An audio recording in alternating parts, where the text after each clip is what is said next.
Session court Islamabad ने मुतनाज़ा tweet case में ईमान मजारी और उनके शौहर हादी अली चट्ठा पर फर्द जुर्म आयद कर दी है।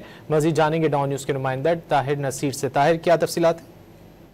बिल्कुल, देखिए, एडिशनल सेशन जज मोहम्मद अफजल मजोका ने मुतनाज़ा ट्वीट केस में ईमान मजारी और उनके शौहर हादी अली चट्ठा पर फर्द जुर्म आयद कर दिया। ताहम मुल्ज़मान ने सेहत जुर्म से इनकार कर दिया। अदालत ने अगली समात पर इस्तग़ासा के तमाम गवाहान को तलब कर लिया है, जबकि अदालत ने मुलजिम हादी अली चट्ठा को दोबारा जमानती मुचलके जमा करवाने का हुक्म दिया, जिस पर हादी अली चट्ठा ने अदालत को आगाह किया कि मैं मुचलके नहीं भरूंगा, आपने साल जेल में रखना है तो रखें, आपने कल गैर कानूनी काम किया, आप जज बनने के अहल नहीं।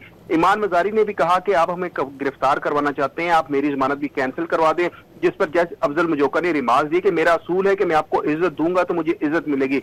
मुल्जमान के वकील कैसर इमाम ने अदालत को आगाह किया कि सर, इन्होंने दीगर केसेस में भी पेश होना होता है, कभी हाई कोर्ट तो कभी रावलपिंडी, जिस पर जज अफजल मजोका ने रिमार्क दिए कि मैंने इस वजह से इनके कहने पर 3 दफा समात मुलतवी की थी। ताहम अदालत ने इस्तग़ासा के गवाहान को तलब करते हुए समात 5 नवंबर तक मुलतवी कर दिए। ईमान मजारी और हादी अली चट्ठा के खिलाफ national cyber crime investigation agency में मतनाज़ा ट्वीट करने पर मुकदमा दर्ज किया गया था। जी, बहुत शुक्रिया ताहिर नसीर इन तफसीलात के लिए।